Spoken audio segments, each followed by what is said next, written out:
Oggi è al via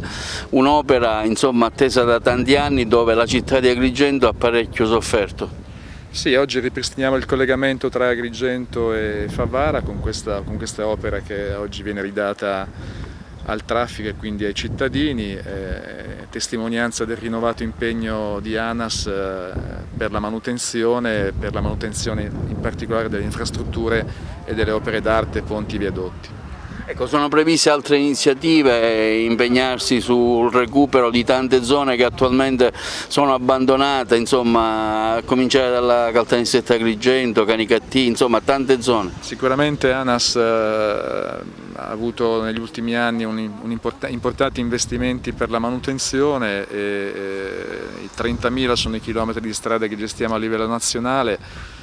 quasi 4.000 in Sicilia e 570 nella provincia di Agrigento, quindi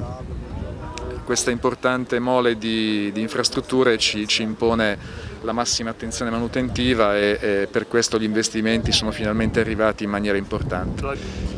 Sono stati molti, ma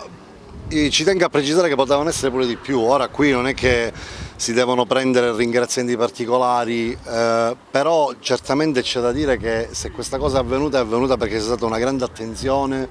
che è cominciata da qualche tempo e che prima è innescata da una volontà popolare, il cartello sociale, Don Mario, i sindaci, tutto quanto, poi gioco di squadra che ha permesso di avere un controllo su quello che erano le opere effettuate che piano piano hanno cominciato a portare risultati. Questa è l'ennesima di questa strada che risolviamo, il chilometro 14 più avanti è stato completamente, vi ricordate come tutto era praticamente fermo e come tante volte ci siamo visti qui con voi cercando, auspicando e raccontando comunque praticamente quali potessero essere le date di apertura o di possibili situazioni. Si ci è messo di mezzo tutto, abbiamo avuto pure una pandemia mondiale.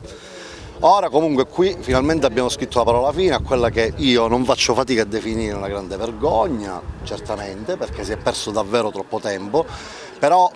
dobbiamo partire con lo slancio di chi non si deve fermare e mentre ha preso la volata deve riuscire ad arrivare a fare altre cose. Allora il prossimo appuntamento sono i viadotti Agragas 1 e 2, dobbiamo cominciare a lavorare su questa cosa, si sta già lavorando, abbiamo avuto chiaramente dei rallentamenti perché purtroppo la pandemia ha portato periodi di lockdown, situazioni e robe varie, non ci sono state delle questioni particolari, si sono però dilatati i tempi, a volte anche gli interventi in cantiere delle ditte che dovevano mettere in campo i sistemi di protezione, i dispositivi di protezione individuale sono diventati poi un costo insostenibile che doveva garantire ANAS e che però non aveva, quindi poi si fanno le leggi, ci dimentichiamo praticamente di dare i soldi. Allora, noi abbiamo cercato di azzerare praticamente tutta la questione, adesso stiamo ripartendo, ripartiamo lì, io punto ad avere entro la fine dell'anno, come vi dicevo, quello non è cambiato fortunatamente perché abbiamo recuperato, entro la fine dell'anno puntiamo a finire i lavori e sul viadotto dei due, quello che è chiuso, e fare le analisi, se i dati ci confortano quantomeno al traffico leggero lo vorremmo riaprire, però questo sarà l'oggetto delle prossime puntate. Oggi godiamoci il risultato che finalmente ricuce Favara con Agrigento, ma soprattutto riapre l'autostrada, perché poi la grande beffa era che per effetto di questa cosa c'era pure l'autostrada che era interrotta, quindi un buon risultato. Ringrazio voi che avete raccontato tutte le puntate che ci siamo dati e poi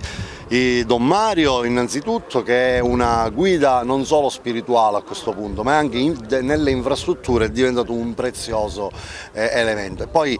i sindaci, la deputazione del territorio, i deputati che hanno lavorato, perché quando non ci sono io ci sono loro qui sul territorio e questa è una cosa secondo me importante perché mi sostituiscono egregiamente e sono un punto di riferimento anche per le istituzioni importanti. E poi il prefetto che ci ha sempre ospitato, insomma mi pare di poter dire che c'è stato davvero un grande gioco di squadra. Prendiamoci oggi questa bella giornata finalmente di soddisfazione. Vice Ministro Cancellieri le dava atto di un impulso che voi come cartello sociale avete portato avanti e continuerete per il miglioramento di infrastrutture abbandonate a se stesse da un ente come l'ANAS. Noi continueremo perché questo è il primo tassello del mosaico che abbiamo iniziato a intessere con la marcia del 25. Sento dire di chi è merito di tutto questo, il merito è delle 5.000 persone che sono venute a quella marcia. stanche di come sono andate prima le cose e volenterose nel vedere, come in questo caso, inaugurare ponti, gallerie, altri ponti più importanti e più lunghi, così come strade e altre opere a sostegno e a favore della comunità.